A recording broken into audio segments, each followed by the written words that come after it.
Welcome to 30 Minutes with Workroom Tech. I'm Ceil Guglielmo, and along with Susan Woodcock, we'll be bringing you this Workroom Education podcast each month. We'll have links to Susan's blog posts, as well as accompanying videos to help you with your custom window treatment and soft furnishings education. 30 Minutes with Workroom Tech is sponsored by Workroom Tech, and you can learn all about their hands-on classes in Tryon, North Carolina by visiting workroomtech.com. Good morning, Susan. How are you today? Hi, good morning, Ceil. I know you have snow, so I'm not going to complain about the 18 degrees.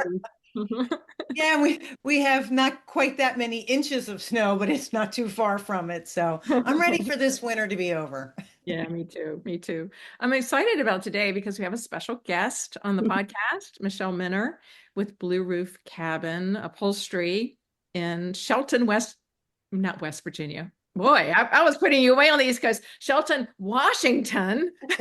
Yes. I saw the W on my notes and I've immediately put you closer to me. I'm in Washington, so there is a 3-hour time difference for us today. So thank you for being here early this morning. And Michelle also is a teacher, and she teaches for a custom workroom conference. She has a fantastic class on the Workroom channel. She's part of the National Upholstery Association, and also was one of the instructors with the FLC upholstery classes and training. And so we are all here together today to sort of chat about upholstery workroom. And originally I put versus drapery workroom, but that sounds like we're competing. Like we're gonna duke it out. Get our boxing gloves on. It's not versus. It's no scissors. We're learning together, and this started from an email that Michelle sent with some questions from the upholstery world, from her world, about doing window treatments and things. How do you handle this, and why do you do it that way? And I have the same questions for the upholstery side, and Ceil does too. And so I thought this would be great fun if we could just ask each other some burning questions and sort of see, compare, share. And this will definitely be more than 30 minutes. Absolutely. For those of you who get a stopwatch out and check us. We have a lot and of you know who you are. So we're going to start, and welcome, Michelle. And we'll start with you and your upholstery questions, and then Ceil and I will ask questions from the drapery workroom, and then we'll have a discussion of some of the similarities and just some tips. And from my notes, I mean, this is going to be amazing. So I'm looking forward to what you have to share. And who knows, we might throw in some things that are not in our notes as a surprise. Okay. You're allowed to do that too. Okay. Okay, am I up? Okay. Thank you guys so much for doing this. I was actually, when I emailed, I was listening to you on a Workroom Tech, and I was making a drapery panel, and I was like, man, I wish I could just ask them these questions. And I thought, maybe I will, and we'll see if we'll see where that goes. And here we are. Here we are. So thank you so much. It's really great. Okay, so my first question, as I was making this drapery panel for myself, I picked a thick upholstery fabric because I'm an upholsterer, and it's my default I'm like, oh, this is beautiful thick fabric, yay. And then I start working with it, and I think, is this even something that's done? I don't know. But when using a thick upholstery weight fabric with a nap sateen lining for a pleated drapery panel, are there modifications that you can make to break the rules? Because I know there's a certain amount of fullness that you want in the pleat, and then spacing between the pleats. I kind of know.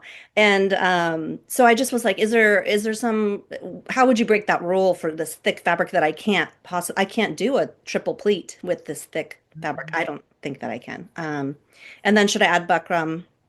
I don't know the rules. So what do you think?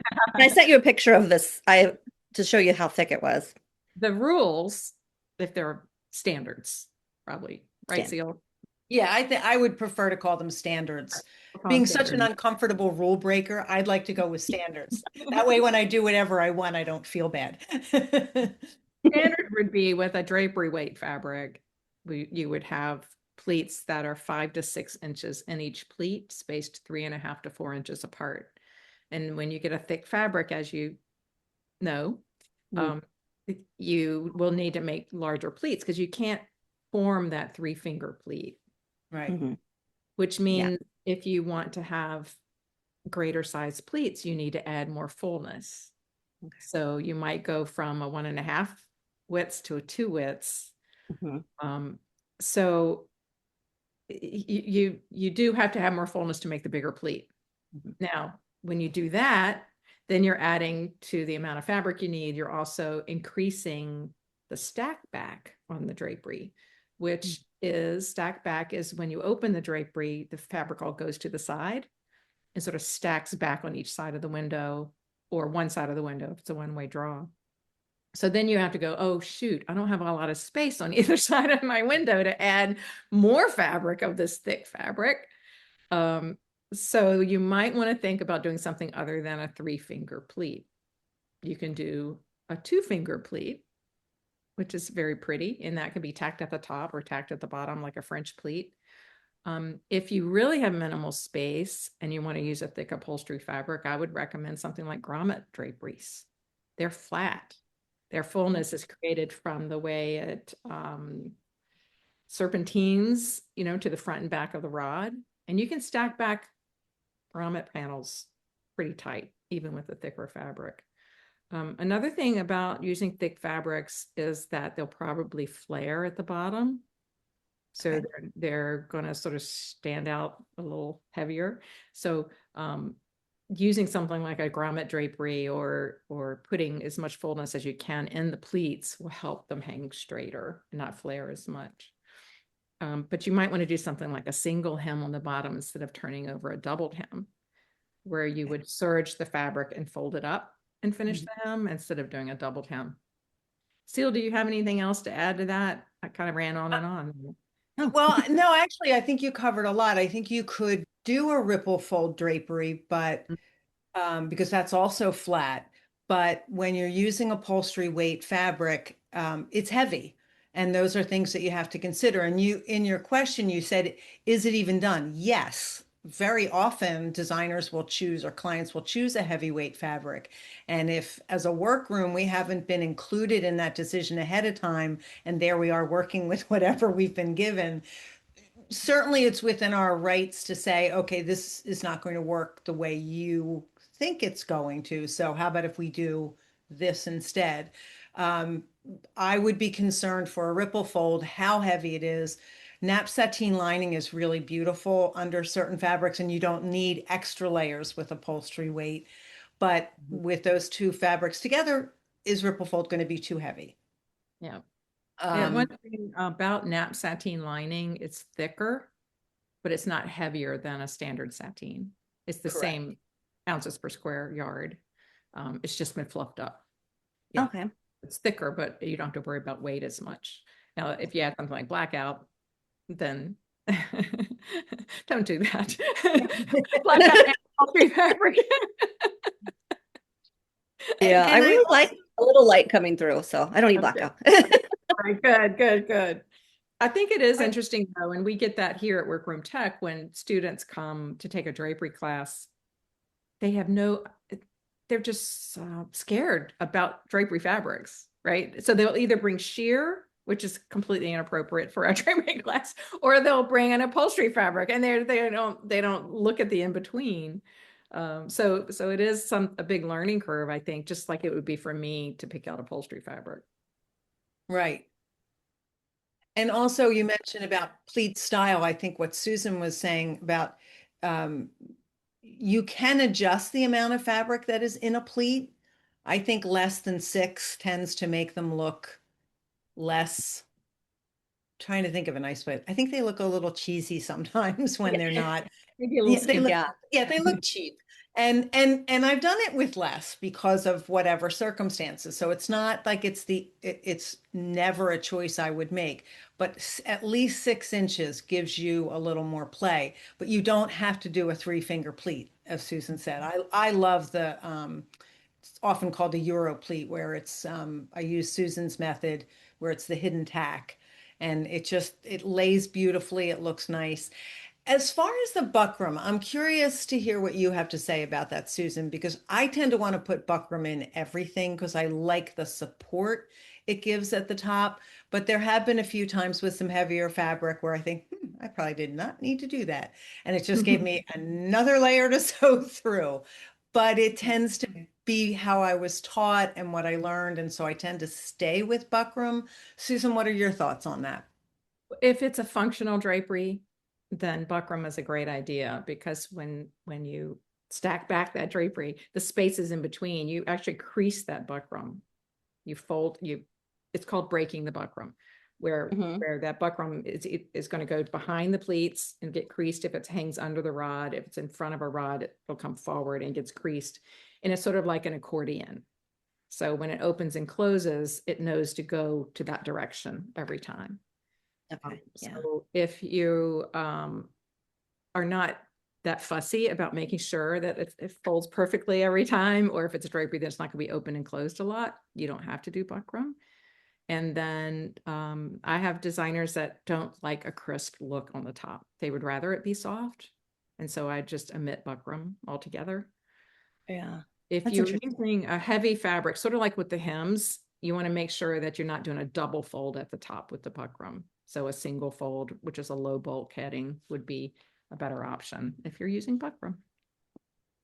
Okay, so since I sent the email, it's been a little while. I haven't finished the draperies, but I did send you some pictures, so I made some pleats. And I think what I settled on, they are operating. But what you just said about the buckram, I did double fold the main fabric.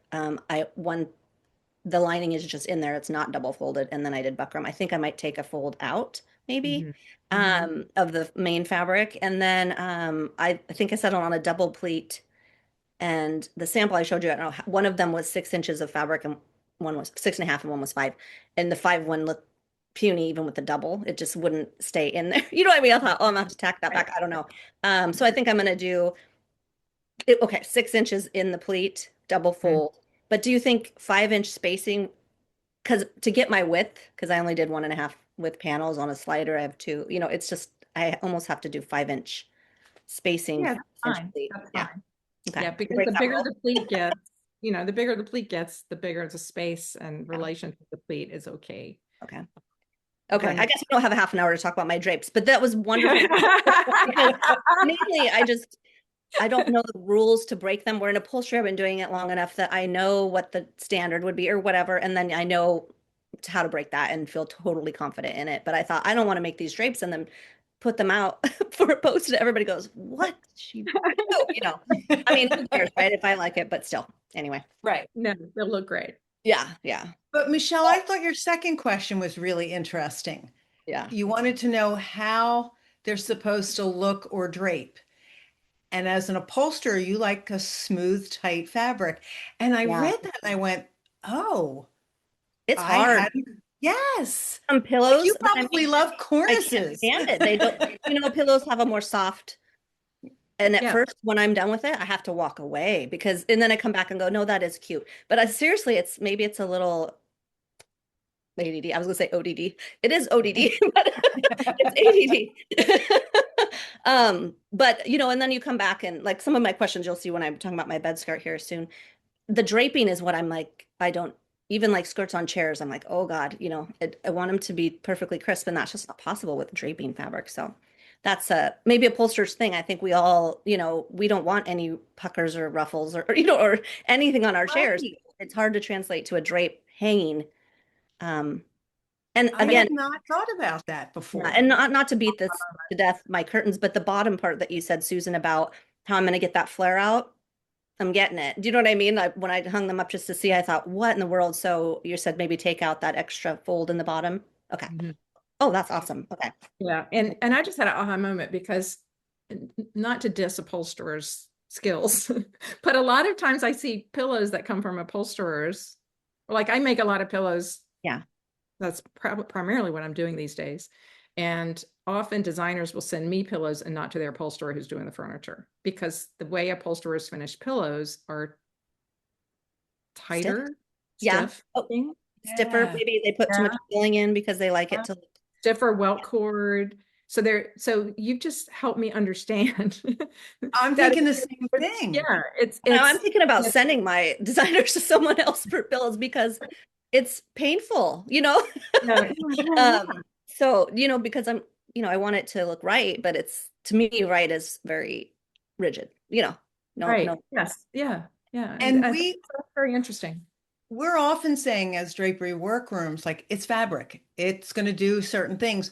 But in the upholstery world, you get to make fabric do things that we don't get to do as a drapery workroom because the fabric is hanging and it's loose at some point. And except for a skirt on a piece of furniture, at no point in time is any fabric just hanging. And so I think that's really enlightening to me, those two different perspectives. And that's why I don't do slip covers because they have to hang. And, Yeah. I'm not saying I never have a wrinkle in my fabric or something, fabric is Right. fabric. But, a dressmaker skirt, I'm going to make one for myself because I want to try it. But that's going to kill me, I bet, because of all of that, and some of the upholstery fabrics, because of course I would pick an upholstery weight fabric, they don't hang as beautifully as maybe something with a linen in it. So yeah, so Right. that's the rub Yeah, there. and the drape is what I think drapes drapery is all about, right? Yes, I of course. like Yeah. to see the columns of fabric coming from the pleats, hanging kind of loose and soft, and that's I mean drapery historically. I mean, look at all the art that just has drapery in it, right? Or just draped fabric, from Michelangelo, on, right? Yeah.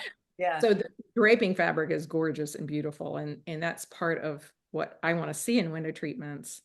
So that is a whole different aesthetic. And Yeah. even that varies from designer to designer or from workroom to workroom or installer to installer. So the last time I installed draperies, the installer was like, let me go get the steamer and I'll dress these perfectly for you. I'm like, no, I don't want them perfect. Yeah. He's like, step away. He's like, no. I was like, no, I don't want you to do anything. They're perfect because they're a little just, just not perfectly straight and they look natural. I don't want them dressed like little soldiers standing, Mhm. like the Rockettes, right? But Yeah. other people do want that. Yeah. So Yeah. there's not a right or wrong. It's personal and what the customer likes. Yeah. And I I just would- haven't had that experience of working with yeah, people to know what, that if it's not as stiff as they wanted or soft, it's not because I did it wrong. It's because they yeah. prefer, you know what I mean? It's just the confidence thing with Yes. drape. So, Yeah. if you make draperies and they flare at the bottom, you could like cover a board and staple the drapery at the bottom of a I know a board. weight every 6 inches. I don't know. Maybe a cardboard taps zigzag back. Right, I yeah. don't know. Yeah. Well, when you're ready to do the slipcover, we will hold your hand virtually, Michelle, so that Okay, you. we'll come back and talk about that. That'll be Yes. fun. Yeah. Yeah, agreed. Oh, but I just saw the digital digest. Mm. The gal did the slipcover and she stitched in the ditch on the side where the welt is. Yeah. I never would have thought of that. I thought I know stitch in the ditch from quilting. My mom quilts and everything, but I was like, Right. oh, I'm gonna put that in the banks because where would you do that in upholstery? You really wouldn't, You wouldn't, right. Oh, we need to talk after. Oh, okay, yes. Podcast, because I can think of lots of places they would use it in upholstery. Well, and my goal this year was I want to go through the library. I'm a member of the library and just watch videos and get those little things like I did when I started upholstery. I would just get the things they weren't even trying to teach, but they're just saying, and you're like, oh, Yes. that thing. So I'm going to do that. Well, that was my plan every week, but to get some of that, to put those in the vault so that I can pull them Right, out. right. Your arsenal of tips Yeah. and ideas. Okay, So- so I had a client ask me, this was my next question. Would you ever, like if a client brought you draperies that they bought somewhere that didn't have lining, would you put lining in it or would you just say no? Is that a good idea? She wants like thick Deep blackout. sigh. You could, doesn't mean you should. It would be, you would basically be starting from scratch. Yeah. Except For you maybe the bottom hem, everything else would be. you would have to take it apart. Yeah. And that even adds more work than just making it from scratch. Yeah. It's sort of like if you had an upholstered piece and the customer said, I bought this chair, I'd like it to have more Dacron in it. Yeah.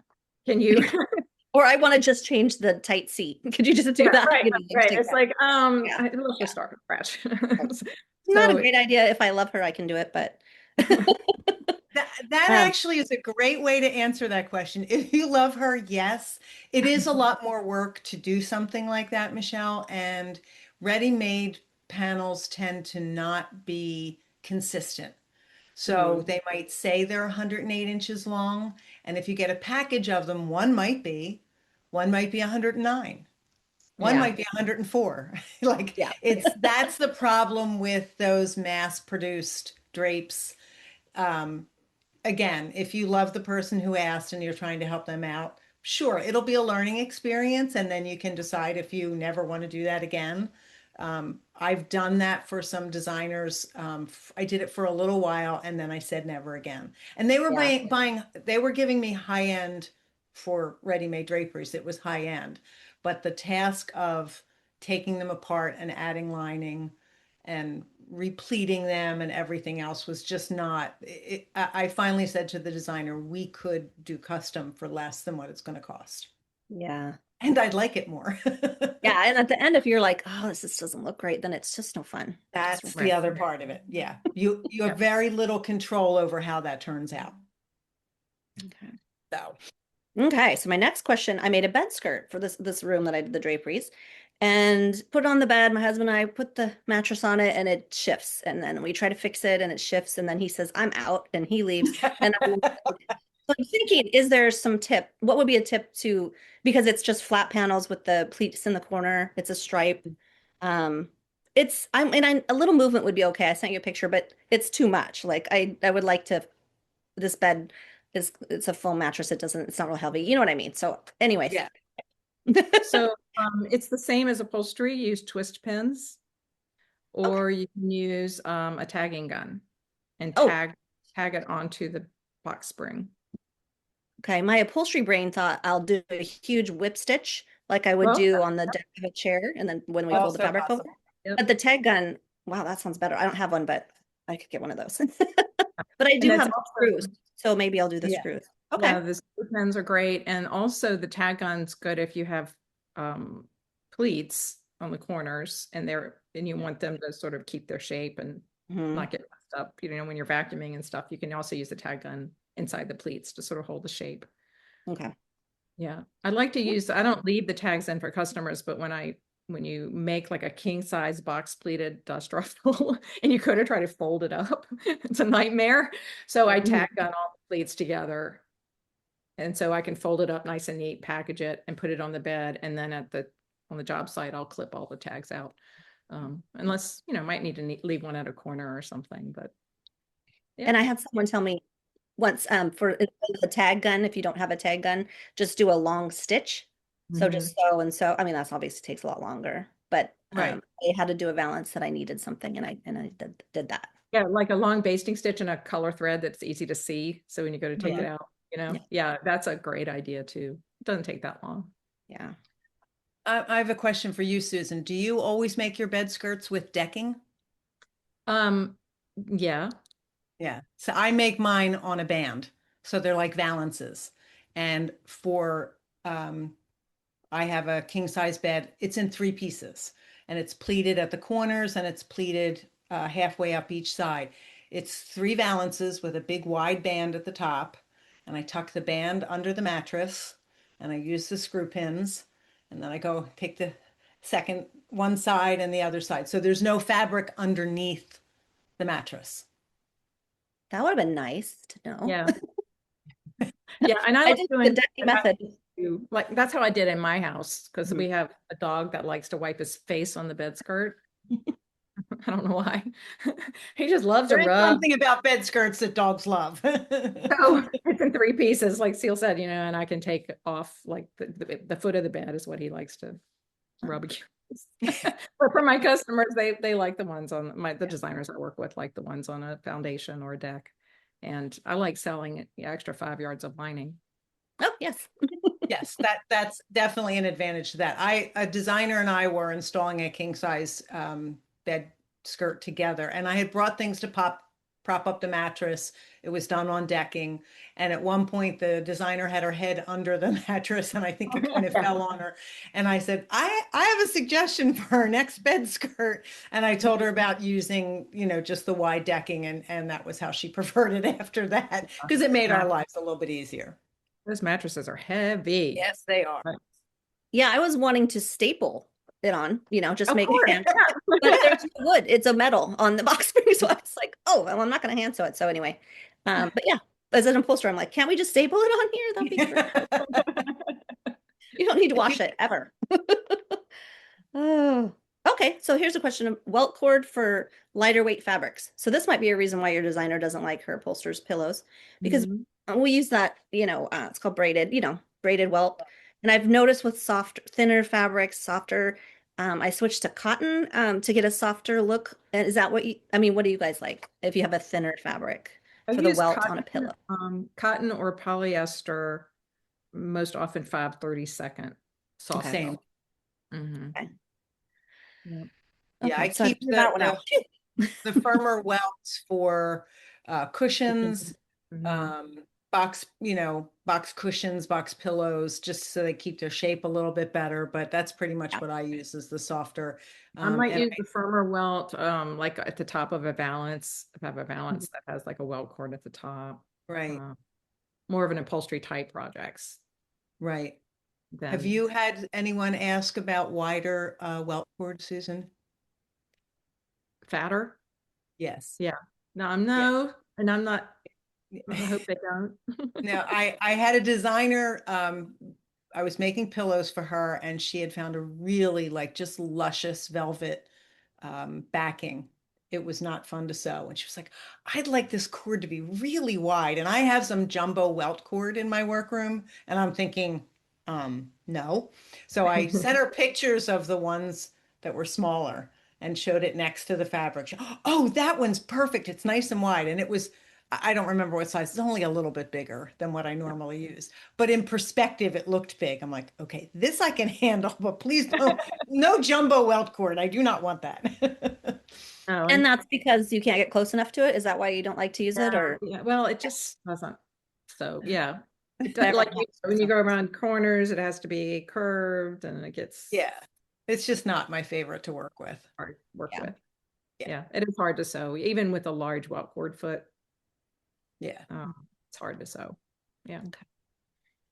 Um, so I guess so over the last few years, I've picked up more designers, and they bring me soft furnishing projects. So it's been a learning curve for me because I really like everything to be firm, and now I've had to learn how to fix that. But there was a question in here. My number 17 needle with my Tech 70 thread is too heavy. Feels like Braille on there. And so what would you suggest for like like the thin linen fabrics, those printed ones that are so popular right now, for thread and a needle? Well, I use on my straight stitch machine either 14 or 16 Mhm.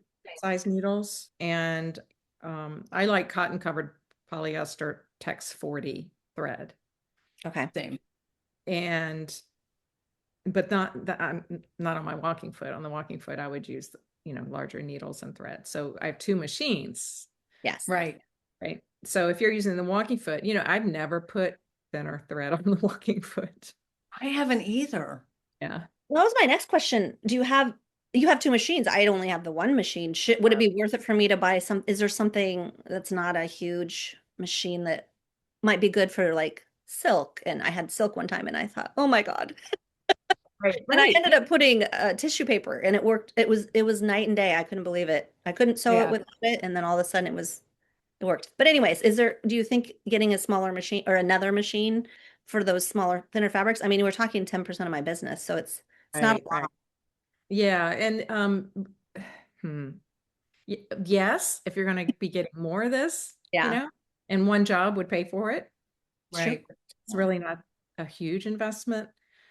We use the Juki DDL 5550-N are the machines we have here. They're like an entry level, basic, no bells and whistles, straight stitch machine.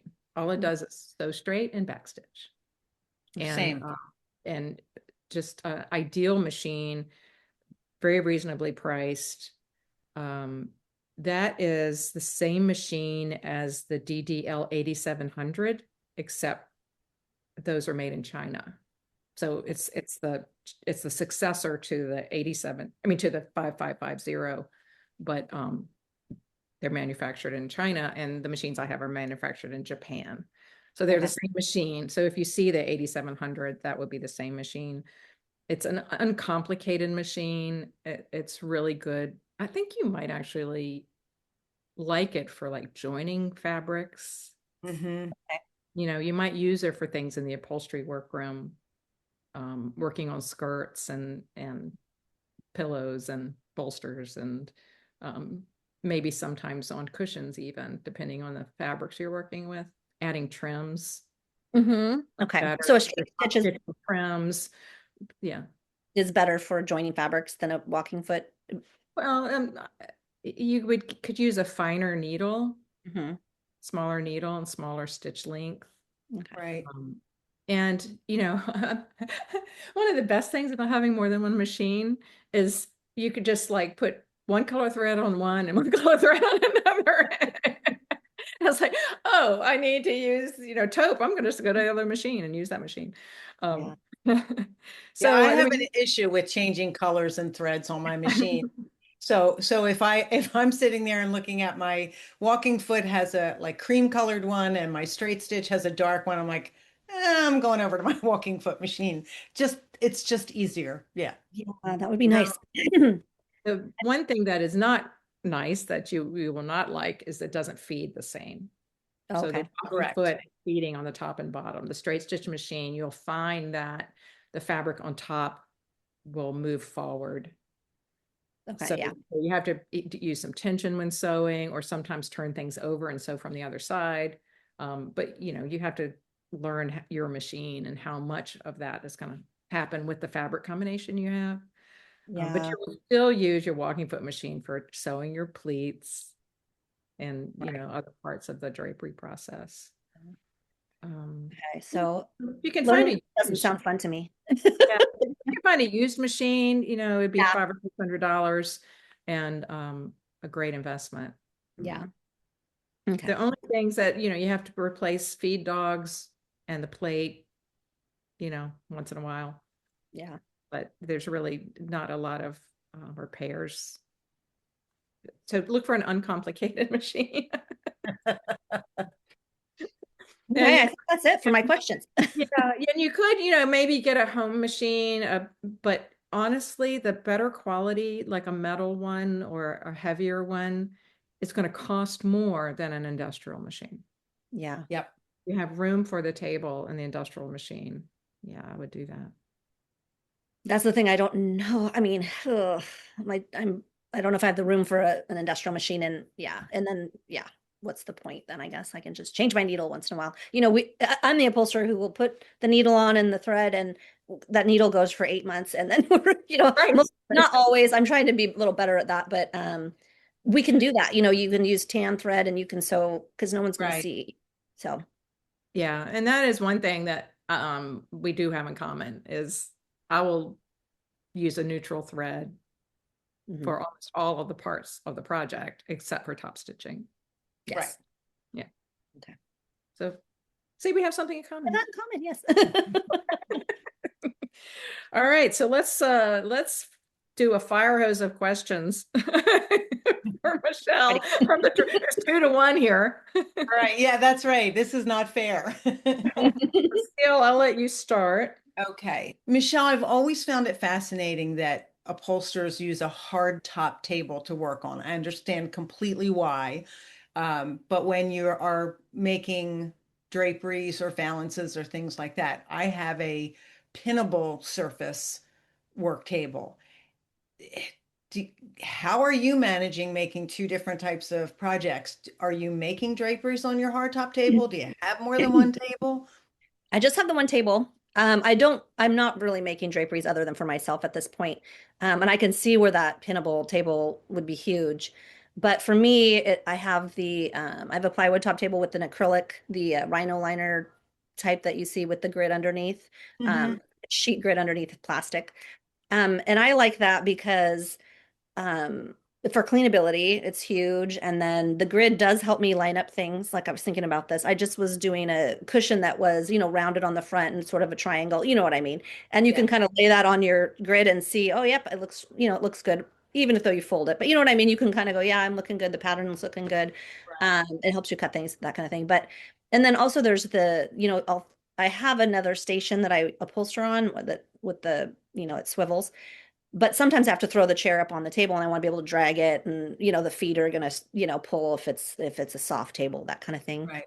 And I don't know why upholstery is just so dirty. I mean, I know why, but it feels like Yeah. sometimes you're stripping something on there. You want to be able to, staples aren't going to hurt anything and that kind of thing. So yeah, just needing the cleanability and the durability more than I need to pin. And then also I do have these skewers that I can pin things. I just pound them right into the acrylic and then I can pull them out, or I can Oh, temporary tack staple if I need to pull something. Oh, that's And then just true. pull that staple and it doesn't really hurt the acrylic. The thing that hurts the acrylic the most is the rotary cutter. So, and I just did a post on the PUN. I was asking if anyone knew how to fix that. And Yes, I saw sanding was that. kind of the only thing, all those that you get in your acrylic table. And I did sand it and it worked good. But I think what I'm going to do is get a small 36-inch rotary cutting mat because I really only use that when I'm making like ties or pillows or things that are small anyways. So yeah, maybe I Right. can save my top. I just thought about that. I'll have to order one of those. probably But best. anyways, I like that's why we like the hard surface. I never thought of Yeah. like milling into the surface or putting a staple to hold something like we would Yeah. do with pins. Yeah. Yeah. Pin. I was doing That, something the other, I can't even remember what it was, but I needed to kind of make sure my fabric was stretched out before, and I just temporary tacked all along it and then you just pull them. Doesn't hurt it. Wow, Yeah. cool. yeah, we do stick pins in our surface, but the idea of stapling some Well, fabric. all of my fabric's not as delicate, right? I'm not gonna do that with silk, but Right, right. but everything else is fair game. Okay. All right, so this is not fabric related, but I feel like our bodies take, there's a toll on our bodies as fabricators, whether we're drapery workrooms or upholsterers. But man, upholstery is hard on the hands. I'm just curious. I mean, I remember the first upholstery class I took and learning to use um, the puller for taking the staples out, Mhm. and just about stabbing myself so many times. Yeah. Do you have any tips for how you keep your hands injury free and how you take care of your hands? Oh, that's funny. No, I when I do strip furniture, I like to do the tap method where you tap it in and then you kind of pry the staples out instead of this move that the tools are designed for. Right. So normally you would kind of go under it and you would pop it out. Mhm. What I'll do is kind of tap and then it kind of pulls it out and then you can just grab it. So that I feel like Oh, that helps maybe a little bit. I don't know. It for okay. me, and then I do have an electric rotary cutter when I'm doing like lots of cutting that I'll use. It's just a little handheld one that I love, the battery. Um, but I don't do the exercises I know that I should, and I bought one of those things that's supposed to massage your hand, but I just think it hurts. The one that you stick your hand in and it squeezes Yes, and my husband gave me one for Christmas. I love it. I don't, you love it? I Okay. do. Okay. I don't have a lot of problems with my hands well, at this point. Well, except for the part where I have to sit still for the Yes. 15 minutes it's massaging my hand. I'm like, can I be doing something while my left hand is inside this thing? Yeah. No, I do. I love, and it's been such a cold winter. Like the heat and the massage has been really pleasant. I really do like it. Yeah. But gloves, if I'm like French mattresses, I wear the leather glove and so I can grip better with that. And Okay. uh, And what about lifting? I mean, you have to lift furniture. yeah, I'm at this point where I hurt myself the other day doing yoga. So I'm like, okay, I can't. I mean, Oh, shoot, no, that's taking it care was of like yourself. tabletop position into like I don't, you know what I'm saying? It was so dumb. Yes. But it made me really think because I don't take sofas unless I love the person. You know what I mean? And then I and recliners, things that are heavy. And I really need to stick to that because even though they may bring it to me and set it on the floor, I still have to wait for help to get to lift it up. I mean, there's things you can do, but it's just not worth breaking myself at this point. Uh, Mhm. so and I mean, you can get more money when you do a sofa. It's bigger bang for your buck, but they're so heavy. So Yeah. I've just decided like I need to stick to that. And I had a job where I did a bunch of banquettes and I had them cut all the wood, which people may not want to do, the builders, but they did. And because of me trying to schlep 8 foot pieces of plywood around is not going to work for me. Right. Yeah. Right.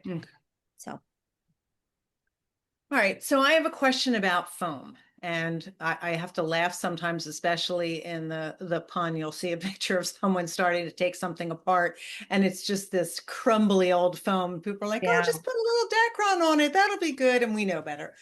yeah. So foam is, and there's a bit on foam from Cynthia Bliskotchek and the funky little chair inside the library, and I learned so much watching that. But my question is, people will come to you and say, oh, it doesn't need new foam, or it doesn't, or they'll say, oh, I want this to be nice and soft. Yeah. How do you direct a customer to the correct foam? And have you ever said, absolutely not, I will not do that job with that foam? I haven't really had to. I kind of feel like if I educate them and they decide they want a softer foam, that's on them, right? I would note it down or something like that. But normally what happens is I say, how does it feel now? Do you like that? Do you want it firmer? Do you like that softness? New foam will be firmer, even if it's medium, 10 years medium, you know what I mean? It will be firmer Yeah. with the new foam. So, but if they like kind of how squishy it is, and I know the ones that I like to use and they're the better quality, the best quality you can get, as far as that goes. I do tend to, again, want it to be firm so it looks like a little brick. So I've really had to find that because it's supposed to function, as soon as they sit on it, it's gonna wrinkle, but I haven't really had a problem. I have my favorites and I do some sit tests if I can, but really I don't have a lot of that. I kind of know, if it's thicker, then I go softer. You know what I mean? If I feel really comfortable with, and I just use better foam. They get the better foam. And I do recommend everyone change the seat no matter what. No matter if they say it's still, if it's a zipper seat and they really love it, I'm like, okay, but if you ever need to come back, I can just change out your foam. That's fine. Right. But if it's a tight seat or something, they're definitely going to get the seat. I'm going to definitely recommend that because why wouldn't you? And then, and yeah, and some people, I'm sure when I started, I maybe would have listened when they're like, it doesn't need new foam. And you're like, it does. And you have to do it. You know what I mean? Now it's like, no, it's falling off as you touch it. Yeah. Chunks are coming off. You have to get new foam, but it only lasts so long. Yeah, it does have a lifespan. Yeah. From this. Yes. Yeah. Crazy. That is a hard one. So those are the questions I have, Susan. What do you have for Michelle? Well, when we were talking about the work table, that was one of my questions was every upholstery shop I've been in, I don't see an iron anywhere. In fact, I did a class in an upholstery workroom for draperies, and I was like, didn't take an iron with me because, of course they would have an iron. I couldn't even iron my hems in. So, Thought of that, Susan. so not only are the tables in the drapery workroom pinnable surface, but they're canvas with padding, so they're like big ironing boards. Yeah. For ironing in side hems, bottom hems, pressing fabrics, and pre-shrinking fabrics, and all of those things we do in the drapery workroom. So do you use an iron at all? Occasionally, I would use a steamer probably more. Mm. But mostly it would be for like these pillows and things that I have done. Most of my upholstery weight fabric is too thick to even crease. You know what? It doesn't really hold. You can, with your fingers, you can crease it just as much as an iron sometimes. I feel like these draperies that I was doing, there's no point in even ironing them. So steaming would probably be what I would do. But yeah, just don't. I do have a friend who does both, and she always steamed everything that went out the door. And I thought, I never steam anything. I find on a chair, sometimes that can make it wrinkle more or stretch the fabric out. So I would never just steam something unless there was a reason. You know what I mean? Yeah. But I know with the finer fabrics, I probably should iron a little more, for a more, I don't know, crisp look as they leave. And it's really ironing out wrinkles, of course, but just like putting in hems and things, which you aren't really doing. Don't need Except on to, yeah. skirts. And even like a skirt on a chair, I probably wouldn't because of, like I said, they don't really crease. I could steam it at the end, maybe if I need to. I mean, I will pull it out once in a while. I mean, I do have an iron, but it's not very I like that. I do I have got an spray glue on iron. the bottom of it, but it's fine. And you know what? I was at a job site, and I wasn't supposed to be, I didn't need an iron for anything, but she had something she asked me to repair. And I said, sure, I'll do that. And I was like, do you have an ironing board? And she's like, no. So people don't have irons anymore, even at Yeah. home. So, If I want to iron my clothes, I have to take it out to my shop. right. Yeah. That's funny. So, another fabric question. When you're using thinner fabrics or, well, I guess you wouldn't use them for upholstery. I guess my question is about fabric damage. How do you prevent when you're pulling and stapling? How do you prevent it from the fraying or the weave pulling apart or pulls, like you put a staple in and the fabric will make a pull, like a run in painting, Yeah. Yeah. right? Yes. How do you prevent that from happening? It scares me. Yeah, well, we cut everything kind of long, so if the fraying is not going to hopefully get to where you've stapled. And then if something's really frays a lot, I'll wait to trim it before I put like the double welt on until I'm putting the glue on. Do you know what I mean? So that there's no Mhm. chance it's going to move. I do a lot of temporary tacking on things that you would like. I would think we would use more delicate fabrics on something like a picture back chair or something that they're not going to get a lot of wear. And so I Right. do a lot of temporary tacking so that I get an even pull when I do finally do my pull. Mhm. And you just got to make sure you're not over pulling. But I find it harder to work with those fabrics when I'm making a cushion because you're handling it so much. Sometimes some of the Right. printed ones, the color's chipping off. Like I had a linen, oh my God, very, very expensive, European linen that was printed and the client loved it. And I couldn't even touch it. It was just the color was flaking right off. Gosh. So they replaced it. And the second time it was way better. I mean, but I mean, I was just doing a tight seat and I couldn't even touch it. That's what I'm finding really frustrating with some of these very fancy fabrics that people are bringing me, making a pillow or a cushion or ties. And then you know what I mean? It's starting to look like it's worn out just by touching it. So how do you guys deal Mhm. with that? What do you do? Well, I would put backing on it. I would put an iron-on stabilizer or Yeah. interfacing or lining Hmm. on the backs of fabrics. But even that doesn't always work. Yeah. I had a antique silk that the designers wanted to use for pillows. Um, and it was old fabric. It was beautiful silk. And Hmm. I made the pillows, and when I stuffed the pillows, the fabric was ripped apart. Oh my Oh God. no. So they were beautiful flat. Yes. So I stuffed one and sent them pictures and then just sent them and I put lining behind them. I did everything in my power. But yeah, so it's fragile. Those fragile fabrics you have to really watch out for. Yeah. But yeah, but I'm not usually, unless I'm making a cornice board or really tightly stuffed cushion, and I'm not having the tension on the fabric. Right. Yeah. And I think there's a real art to knowing exactly how much tension. Yeah. And another thing we would do is like pre-upholster it with muslin so that you Mhm. got all that tension worked out and then you can put your fabric on and you're not going to get the puckers and things. So it's kind of helping with that. So Oh, that's a liking great it. idea. Yeah. So and there's Awesome. And we something do you that said. with cornices Yeah. frequently. I know I do like a lining first and then Mhm. put the face fabric on it. But That's a great idea. I like Yeah. that. I just Um, worked a tapestry and it frayed a lot. And so I had to serge it and then I had to tape the seams on the cushion because oh, right. old school masking tape, which I mean, if you're a upholsterer, you've pulled a cushion apart, you've seen this, but I was like, I just need that extra, and I left it in there. Some people say you need to take it out, but I'm like, no way. It needs it, and it doesn't, it's so thick you can't even tell it's in there. But Right. yeah, so you just gotta upholstering it with it. I had to hand sew everything too, so that instead of using the little teeth, the because it was too thick and too fray. I mean, I couldn't take that risk. right. Yeah. The taping, that's brilliant. I'd forgotten about that. When I was visiting Grant Trick one time, he was working on a project with velvet and he had taped the seams with just like you said, like masking tape. And I was So like, it wouldn't, yeah. Yeah. Yeah, that was, and I was like, that looks like crap on the inside.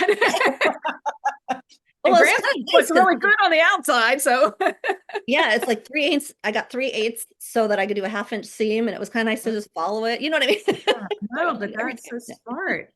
I need to keep that. I'm gonna put that in my arsenal, Okay. Yeah. especially for fraying fabrics. So what is your secret to covering buttons with upholstery fabrics? I have a really hard time with that. Oh, really? Yeah. I don't know, my dies that I got, I kind of wonder if maybe I got the bigger size. They sell like a regular and then a one that has Okay. more space. And I can Okay. get you a source for that. I don't have it on the top of my head because I just have the one set, but mine's always been fine. I've had to use silicone a couple of times just to get it out of there. You might have to whack it pretty good to get them out of there, but I haven't had a super big problem with that. I know leather sometimes can be, you have to skive it to get it in Yeah. there. They do make Yeah. that bigger die set, which would be totally worth it if you're Yeah. doing that. Yeah. And my next question is, oh, that's it on my questions. So now we have some discussion topics and we've gone our hour. We're gonna just keep going. Um, no, it We can hasn't been, split it up, right? Serious. quite an hour. No, I'm not gonna split it up. We have done that in the past, but we're just gonna keep going Okay. and let our listeners decide if they want to stop and come back another time. So you had a question about, or not a question, but an observation from the class that I have on the Workroom channel for making interline draperies. Yes. So I got your class and I had never thought about I hadn't seen the way that you laid out the fabric to make draperies. I would have just cut everything to size as in my mind it should have been, right? I would have figured all that out and then put them all together and have inevitably had to recut, right? But when you're doing it, well, you can describe how you're doing it, I guess, but you're just, laying everything and then measuring and adjusting. And I just thought it was so brilliant. Yeah, and that is one thing that new people that are starting out making draperies, whether they have an upholstery background or no sewing background, they have a tendency to want to cut everything to the exact size and then sew it together. Yeah. But we're adding allowances Yeah. and often cutting to a pattern repeat. And so, you might have 25 extra inches with that pattern repeat. You don't trim that all away. You Yeah. sew everything together and then get the length and then trim it all away. Yeah. And I think that's one of the things that is scary for people is that draperies require a lot of fabric. Yeah. And it's long, big cuts. And that is intimidating. Mhm. And especially for like garment sewers that are, they can make a whole dress out of 2 yards, and it's like 2 yards doesn't get us anything. Yep. So it's a big investment and it's a lot of space and you need the bigger work tables. But just laying out all that fabric and having good tools for measuring and cutting, is really important. Your table is really important, having a big table. Yeah. Where It an is. upholsterer can make do, you know what I mean? We can make do with 60 by a yard if we had to, Right, right. That's why for upholstery workrooms that want to start making window treatments, starting with something like Roman shades and Mhm. pillows, soft furnishings, balances makes more sense than starting with drapery Yeah. because you really do. I mean, even the 10-foot long tables aren't long enough. Right. Yeah. And then you can't really go wider than 60 because then you won't be able to reach anything. So, and Yeah. then, A lot of people do. A lot of people make their work tables 72 or where they can accommodate a width and a half of material. I agree with you. I think if you can't reach the middle, it's not worth it. I'd rather drag everything over than have a bigger. Same. yeah. Mhm. Yeah. A lot of people will add like a leaf almost, a drop leaf to their tables that they can prop up to make their table wider for specific jobs. In some larger workrooms, they will roll two tables together and then they have one person on either side. But you're right. And Susan and I are both fairly tall, so if we can't reach the middle of something, to me it's just I feel like you can be more efficient and make sure everything's straight and Mhm. flat and no wrinkles from one side of the table. So if you have to keep walking around two Yeah. tables, you're using up a lot of time. I don't want to say wasting, but you're using a lot of time and everything's going to take longer. Yeah. Yeah, and also in that video, well, it's always just the things that you're doing. You're not, I mean, you do kind of explain everything you're doing, but when you then turn the drapery so that your double width is on the long part so you can work all, you know what I mean? You fold everything over. You know what I mean? I would have just ran off the table and then moved it to do the top pleats. You know what I'm saying? Like, so it's nice to see you, um, the way that you move the fabric around. And then, can I just say, are you guys frozen? No, Okay, Susan's frozen on my screen. So Susan is frozen. yeah. Can you hear us, Susan? Let me text her. I'm sure she's thinking we're frozen. Oh, Oh, she's reconnecting now. Okay. I have my phone on do not disturb, so I did not Oh, know. Okay. I'm like, she's been holding that pose for a while. Well, my power went out, and that knocked the internet out. So sorry for taking so long to get back on, and thank you for waiting for me. We were just talking about working with large cuts of fabric and managing that, measuring and cutting and all of those things in the drapery workroom and how intimidating that is. And I agree, it is intimidating sometimes, especially when you have drop repeats and figuring out all that stuff. It just takes experience, you know? Yeah. And your video was great for that, like seeing how you maneuver like move the whole thing over here so you can get to the whole top, along the longer edge of your table and things like that. You showed using a ruler and some clamps at the end to hold the fabric, and then you can pull your tape measure off of that. And I thought, oh my gosh, for big cushions, that's a great idea. I use my table to square things up, but Mhm. I'll throw a book on there to hold the fabric, or you know what I mean? And this will it's just so nice to just take your long ruler and you can do that on both sides if you need to. Right. But Yeah, work table clamps mhm. and a 60-inch ruler Yes. Yeah. is Yes. really a great thing to have. Mhm. And for, let's say you're cutting long pieces, and it's on the other side of the table. Instead of walking around the other side of the table and making a mark, and then going back around into your tape measure and moving it over, and then going around and make a mark, if you just put like two pins 50 inches apart and shove the ruler against there, you could just draw a line, right? So that Yeah. long ruler is just such an important part of the drapery workroom. Mhm. And a lot of people have 72-inch rulers too. I don't particularly like the longer rulers. They're a little cumbersome. And the 60-inch rulers fit perfectly on the work table.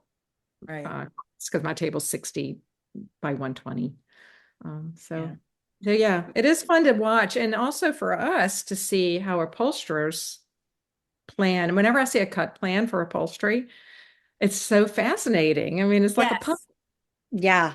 Yeah. And I know when I did the French mattress class, I'm like, really? People want to watch me cut this? But yeah, you never know what someone's not seen before or whatever. So it was kind Right. of Yeah, all the time. You never know what the aha moment's going to be. right. And I try not to even especially at Custom Workroom Conference, not to call a class a basic class Hmm. because you don't know what people don't know.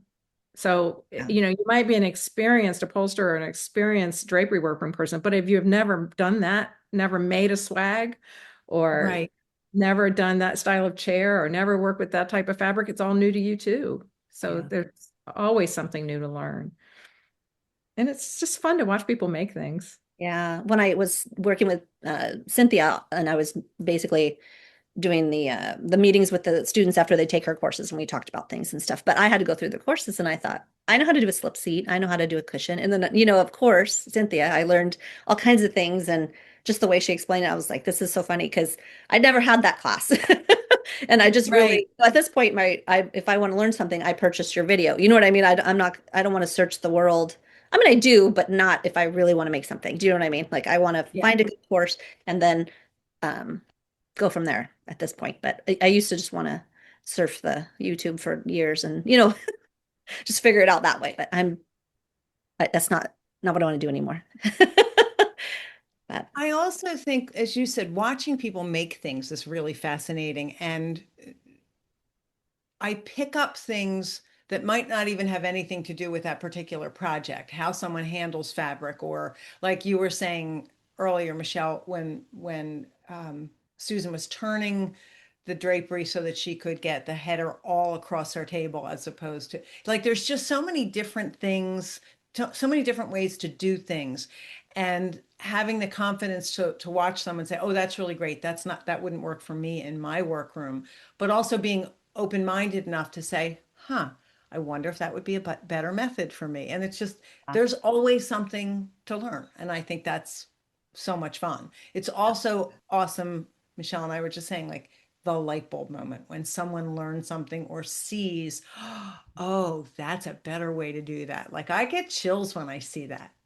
yeah, it's the And I love it when I do that. Mhm. Yeah. When you're like, oh Whereas my maybe God, I yours never is thought of that. using, How could I not thought of that? Yeah. I was like mind blown, Yeah.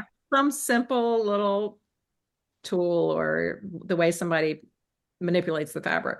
Mhm. And I get that a lot in upholstery. Just what I find fascinating is the bones. Like there's so much inside of an upholstered piece Mhm. that's a mystery. We don't have that with the draperies. I mean, it's pretty Yeah. clear what's inside there. yes. It's just so interesting to me. So it's always fun to watch things being made. So let's talk about figuring yardage. We sort of touched on that a minute ago.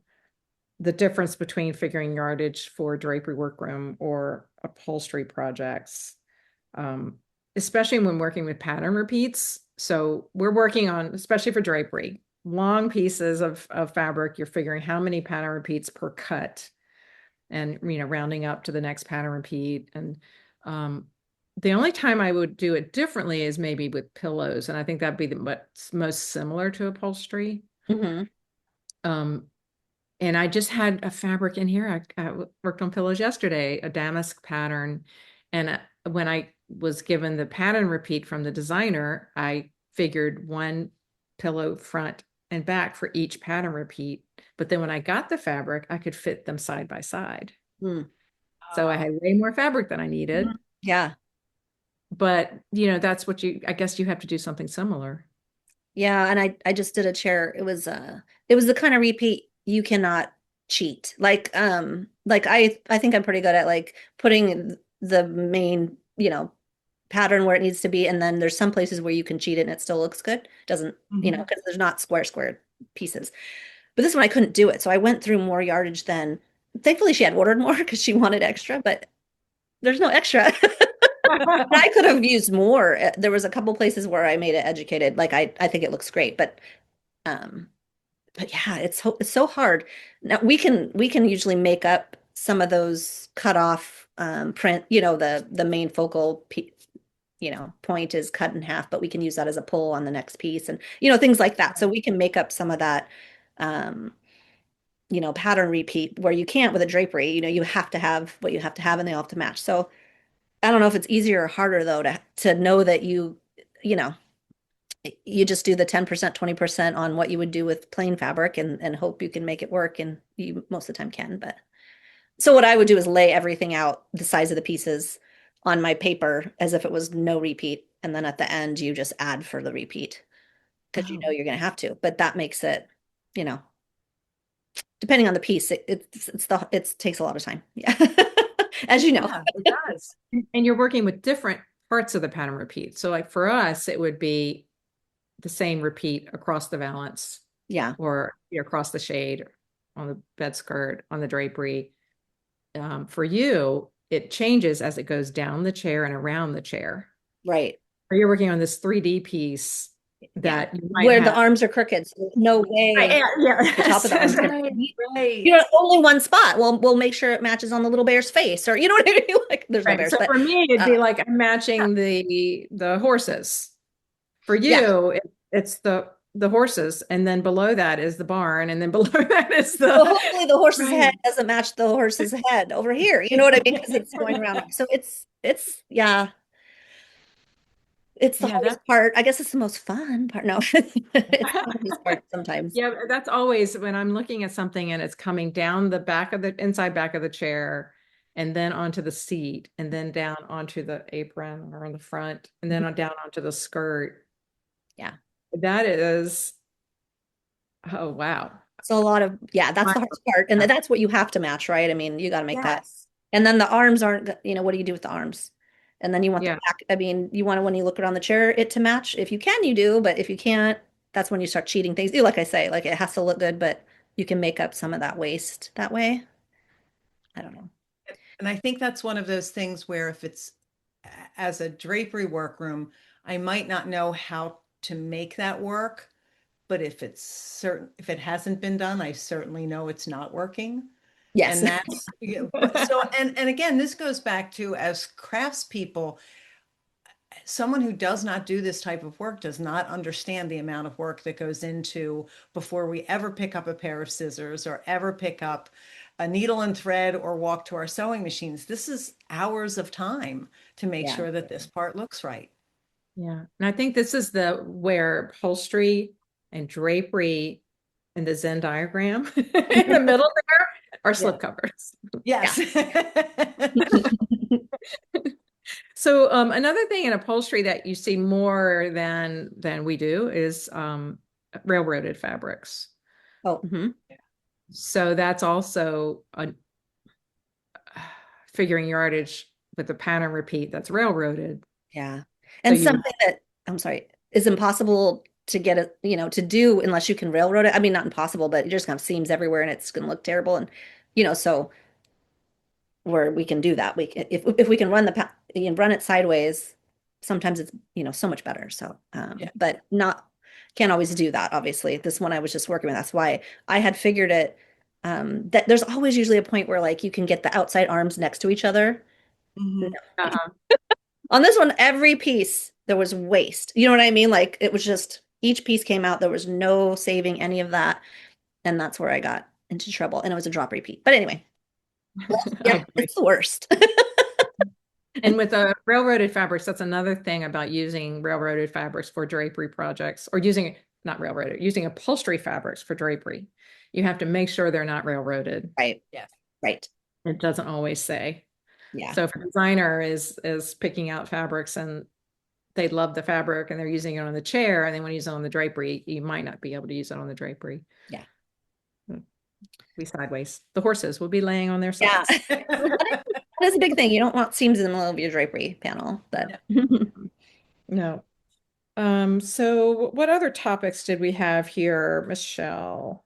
I was saying I've observed that you guys have different types of thread and needles sizes and for every project, it seems to me. Where like I said, I could throw one needle on my machine and just sew everything. Until you break it, that's the needle you're or start snagging or whatever. Yeah.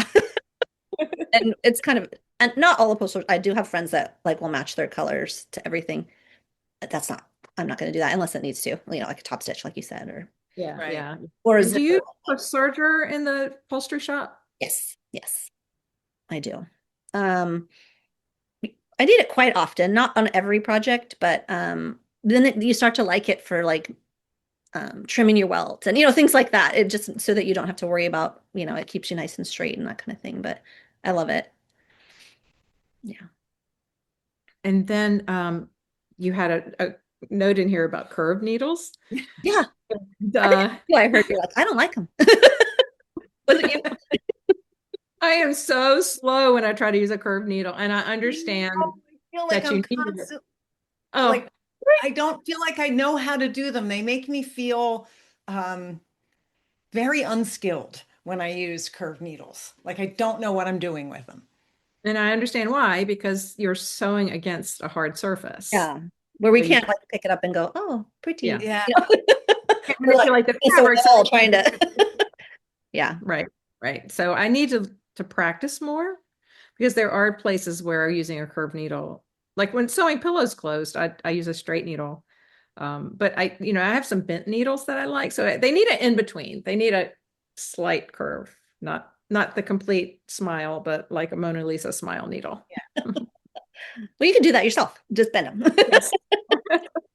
Well, Susan, you posted once about that. Like you had a couple needles down on the table and you could tell which one you had been sewing with because it had like just the right curve to it. And there is that moment where you're like, I can't use this needle anymore. It's either the point has been blunted or it's just a little too bent, and then you have to make another needle fit your hand again. It's very frustrating. But I do have lots of semi-curved needles, just not fully curved. My tufting needles can get to semi-curved tufting, those big long ones when you're pushing it. Right. Yeah.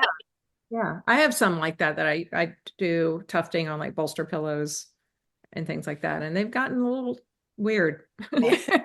I broke my double-ended one. I was very sad. I Oh. broke two of those. I guess it's because the where the eye is, it's kind of thinner. But anyway. And then just my last observation was that tear down is a dirty job. It sure is. Oh my Yeah. goodness, yes. I don't know how you protect yourself and your environment. And we used to do reupholstery classes here at Workroom Tech, and I had to stop doing them because I couldn't have an upholstery class.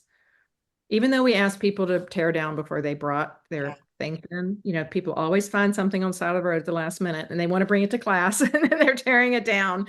And, we covered all the work tables, but all the displays, everything we had to be cleaned after Yeah. Because upholstery you got class. a lot of white linings. Yes, Yeah. yes. That's another And reason why I wouldn't probably add draperies is because the cleaning in between and just changing so much in my shop, it would be turning it over and having to clean the whole thing and start something different. So. Right. I think the people that do it successfully have dedicated spaces. So Pine House Drapery in Michigan and Rob and Nancy Letts, they had his space for the upholstery and her space for the drapery room with a door in between. Yeah.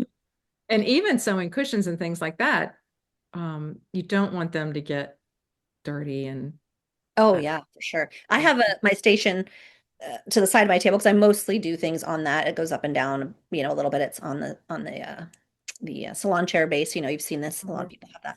And so my table I typically don't use for tear down. So I use that so that if I need to, I'll put a blanket over it because it's upholstered, so it's not pristine all the time. So if I need to take it down, if something's new going on top of it. But vacuum, I have the metal sweeper so I can get all the staples and things like that. Right. Handheld things to get all the staples off of that table. But I don't really do tear down most of the time on my big table, which helps. So there's yeah. all of that all over the big table. But again, it's a hard top, so I can just spray, cleaner on it if I need to Right. and clean it like that. So that's why I can't have a soft table. I can't even imagine how dirty that thing would get.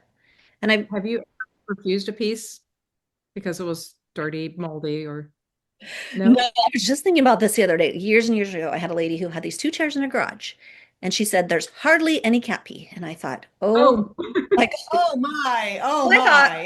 of course, she would not, but it was not hardly any. And ended up having to shellac the frame, and it oh, was wow. really, really bad. And so, gloves and things. But that's a kind of upholsterer's kind of joke. If you see cats in the picture, you're like, "Oh no," it could be, but. That was probably the worst. I did, you find rodents sometimes in old pieces and things, but it's not always that bad. It's the antique pieces that you want to wear a mask and maybe if you can strip them outside because there's a lot of dust in those.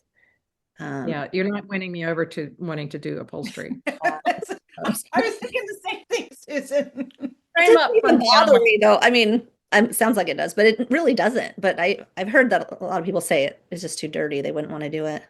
Yeah. Yeah. I think the new upholstery from Frame Up, all new, would probably be more attractive Yeah. for our drapery workroom. Yes. Oh, I just did a I'm brand new piece. Every staple broke. Oh It was a no. brand new piece that she couldn't get in the fabric she wanted, and every staple broke. And talk about band-aids. I mean, yeah, it was yeah. that's when you have to get that little shaver in there, the multi-tool that you've seen and that kind of Mhm. thing.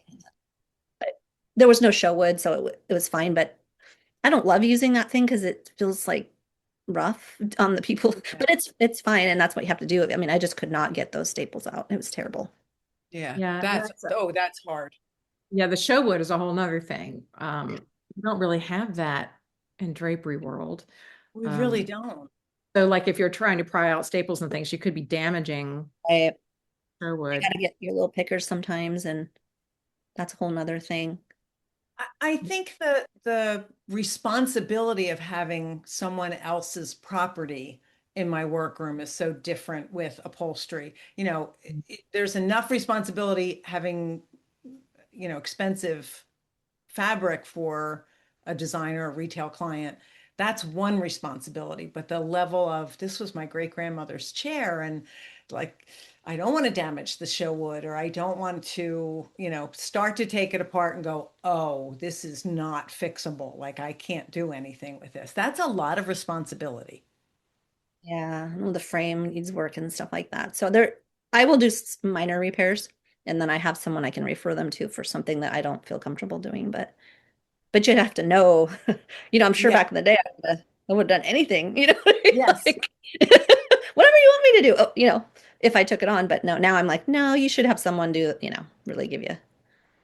Michelle, one of the things I've always found so different, um, such a different perspective for our workrooms is quoting, where upholsterers are so comfortable saying, here's a ballpark figure. And once I start to tear your chair apart, I may find something different. So the cost may be different. From a drapery workroom, like we're not working with anything existing. If we've been in business for a couple of years, we have pretty good idea of how long things will take. And unless they tell us it's going to be a linen blend fabric and then deliver an upholstery weight velvet, then Yeah, there are no surprises. So yeah. pretty much what we say it's going to be cost wise is the cost. That is not the case with upholstery. No, no. I give a range, like I will put on my estimate a recover versus reupholstery. Hmm. Like I separate out, not hugely, but like labor, new foundation, like total all new foam and foundation and springs. Springs, like sinuous springs, you almost never have to change. So that, but I still put that in there. And it's worked really well for me. And I think nobody ever asked me, what is this? I think I explain it pretty well. You know what I mean? I hope no one's ever like, what are you talking about? But because you don't know, that's the biggest thing. Like foam, like if you look at an antique chair that was our grandfather's, you're gonna have to redo everything. So don't even give them the option really, because Right, right. you don't want to just, I'm taking apart 4 layers of what everybody else just slapped something on top of. So, Right. it has caught me before, and I did an iron back a few years ago, and I didn't know it was an iron back. But I like the people and I'd given them a quote, and yeah, that was a learning one. I made wingback money, not ironback money. You know what I mean? But I learned so much, and it was worth it to me, and that was a really sweet family and blah de da. But once in a while you can do that, but now I know what to look for ironbacks, and I don't know that I would do it one again, but maybe. If one comes up, you're ready. Yeah, I know Yes, what to charge. Yeah. Well, this has just been tons of fun, and I've learned a lot today. I have And too. sorry about the interruption with my power going out and making the little, I don't know, Ceil, you might be able to edit things where there's not a bad I may dead be able spot to. There there. may be a point where like we just stopped a conversation. I'm not sure. We'll figure it out. And just to wrap up, I think we have a lot in common, the Drapery Workroom and Upholstery Workroom. And at Custom Workroom Conference, I'm seeing more upholsterers taking drapery classes and more drapery taking upholstery classes. And part of that is just to learn, the more you know, the better. I might not start doing upholstery, but knowing how something's done Mhm. helps me to be better in my workroom. And I can use some of those skills. They cross over. We Definitely. also use the same suppliers, and a lot of the skills and techniques that we share um, are crossover to all. And I think we all run our businesses in a similar way. Many of us are self-employed, small business owners. We have the same challenges for pricing and time management, um, quoting, sales and marketing, working with customers, whether it's to the trade or working retail. So I really appreciate you coming today and asking us questions. It was great fun to be able to ask you questions with no judgment for my lack of knowledge. Either. Thank you so much. I can't wait to finish my draperies. I'll send you pictures and you just tell me it's pretty. I will. It'll be great. Thank you, Ceil. This was a lot of fun, Michelle. I'm so glad you reached out with the questions because it gave us an opportunity to do this. So thank you. Okay. Bye, everyone. Bye. Bye. Susan and I hope that you enjoyed hearing our conversation with Michelle today. It did go a little bit long and we lost power partway through it, but we still got it done. And it was really a lot of fun to talk with Michelle about some of the differences in how we operate inside our workrooms. We have a lot of similarities with upholsterers, and it was really fun for Susan and I to talk with her about that. We hope you enjoyed it too. Thank you so much for listening. We hope you have a great day.